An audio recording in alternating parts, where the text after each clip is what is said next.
Olá, amigos, sejam bem-vindos ao canal da Fraternidade Espírita Candeia de Maria. Meu nome é Camila, estou mais uma vez hoje aqui para uma reflexão. Hoje quero refletir com vocês a respeito do perdão das ofensas e o amor ao próximo. Diante de uma violência cometida contra nós, seja ela de caráter físico ou moral, como exercemos o perdão àquele que nos feriu? Essa é uma pergunta que merece profundas reflexões e para a qual o Espiritismo oferece elementos de estudo muito importantes, demonstrando que o amai os vossos inimigos, proclamados por Jesus, não é impossível de ser colocado em prática. Pelo contrário, que os benefícios do perdão, mesmo aos inimigos, são inúmeros e nos fazem bem já aqui na Terra, na jornada terrena, como na continuidade na vida após a morte no mundo espiritual. Allan Kardec, na questão 887 do Livro dos Espíritos, indaga aos espíritos superiores. Disse Jesus também: amai os vossos inimigos. Ora, o amor por nossos inimigos não é contrário às nossas tendências naturais e inimizade não provém da ausência de simpatia entre os espíritos? A essa indagação recebeu magistral resposta dos benfeitores espirituais da humanidade. Sem dúvida, não se pode ter pelos inimigos amor terno e apaixonado. Não foi isso que ele quis dizer. Amar os inimigos é perdoar-lhe e restituir bem por mal. Por este meio, nos tornamos superiores a eles, pela vingança, colocando-nos abaixo deles. Compreendemos com o Espiritismo que ainda somos espíritos imperfeitos, trazendo muitos vícios morais e pouco desenvolvimento das virtudes, caracterizando assim o planeta Terra como um mundo de expiações e provas, onde o mal prevalece sobre o bem, mas estamos a caminho do mundo de regeneração. Portanto, nem sempre fazemos bom uso do livre-arbítrio, da liberdade que temos em fazer escolhas. É da lei divina que devemos sempre arcar com as consequências dos nossos atos das nossas escolhas. Pois ninguém está destinado para fazer o mal a alguém. Ninguém reencarna para ferir, ofender, matar, roubar. Se assim procedemos, é por livre vontade, é por sucumbirmos à nossa inferioridade moral, pois não existe arrastamento que seja mais forte que nossa força de vontade. E também compreendemos que esse estado moral individual com repercussões coletivas é passageiro, pois o bem irá predominar sobre o mal, na medida em que colocarmos em prática outro ensino de Jesus: amar o próximo como a si mesmo. Mas como alcançaremos esse novo patamar de progresso se ainda nos comprazemos em odiar, em magoar, ferir, ou se dizemos nunca perdoarei? O perdão das ofensas é um processo. Ele não acontece de um momento para o outro. Primeiro é preciso lembrar que todos somos filhos de Deus e que ele não tem limite para nos perdoar e permite mais e mais oportunidades de arrependimento, reconstrução de nós mesmos e prosseguimento da jornada evolutiva rumo à perfeição. Segundo, se somos filhos de Deus, isso quer dizer que somos irmãos. Temos os mesmos direitos e o mesmo destino. Então, da mesma maneira que queremos ter nova oportunidade, os outros também merecem uma nova chance, uma nova oportunidade. Terceiro, perdoar é um ato individual, no uso do livre-arbítrio, e que nos preserva dos males espirituais e orgânicos da mágoa, do ressentimento, da culpa, do remorso e do desejo de vingança. Devemos deixar passar o impacto da ofensa e lembrar que devemos fazer ao outro somente o que gostaríamos que o outro nos fizesse, como muito bem ensinou e exemplificou Jesus. Conta-se que Gandhi, uma grande alma humana, foi avisado que determinada pessoa vinha fazendo discursos agressivos contra ele. Instado a reagir, Gandhi limitou-se a responder que nada faria. Os amigos inconformados, que consideravam uma atitude passiva por parte de Gandhi, indagaram por que não iria reagir, não iria fazer discursos contra-atacando o opositor?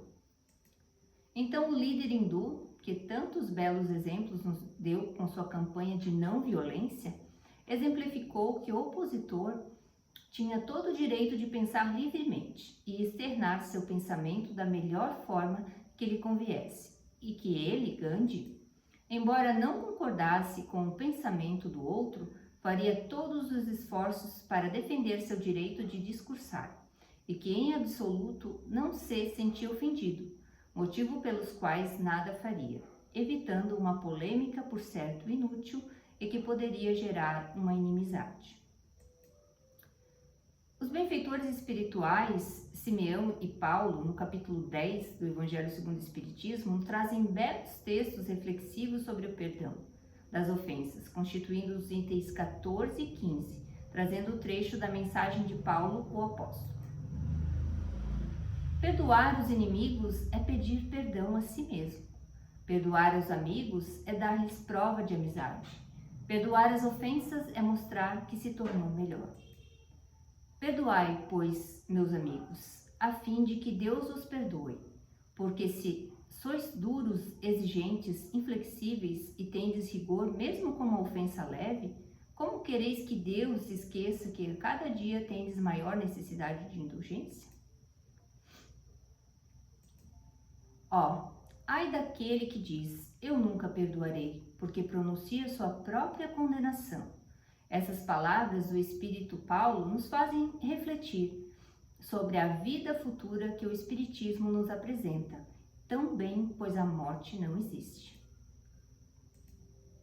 Não perdoar hoje pode ter como consequência situações espirituais lamentáveis, como, por exemplo, o processo obsessivo, pelo qual Jesus recomendou nos reconciliássemos com os nossos adversários, aqui e agora, enquanto caminhamos com eles, para que depois não acontecesse algo pior. Quanto ao outro, aquele que fez o mal a nós, se ele não aceitar ou não o nosso perdão, isso já não é conosco. No exercício do amor, devemos perdoar. Ele é o nosso irmão e no momento está equivocado quanto à lei divina que nos rege, mas haverá dia em que fará sua tomada de consciência, se arrependerá do que semeou e pedirá perdão a Deus. Neste momento, que possamos estar aptos a lhe estender a mão dizendo, vem meu irmão, o passado não importa, agora é construir no hoje as bases para um amanhã feliz e eu o auxiliarei.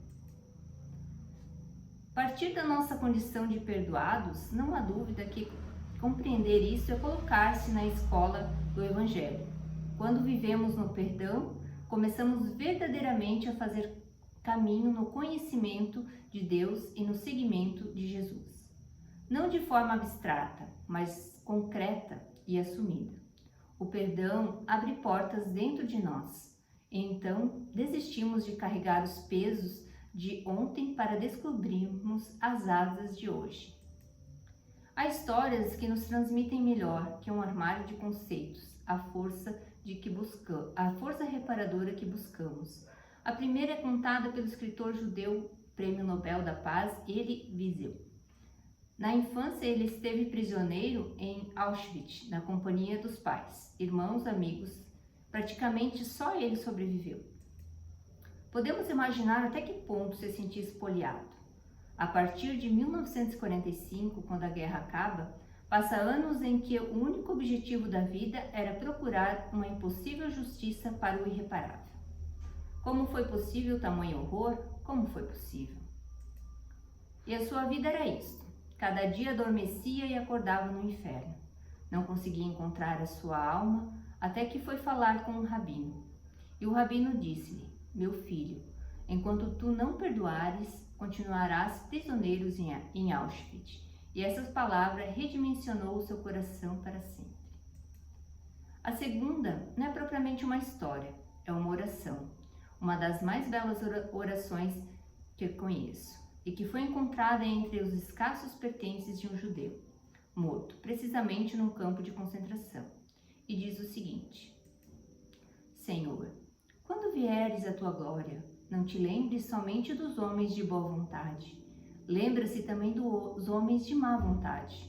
E no dia do julgamento, não te lembres apenas das crueldades e violências que eles praticaram. Lembra-se também dos frutos que produziam por causa daquilo que nos fizeram.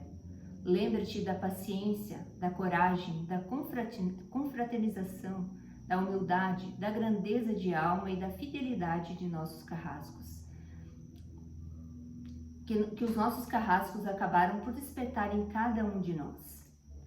Permite então, Senhor, que os frutos em nós despertados possam servir também para salvar esses homens. Praticando o perdão, seremos cada vez mais felizes e a nossa vida se torna muito mais fácil, leve e prazerosa.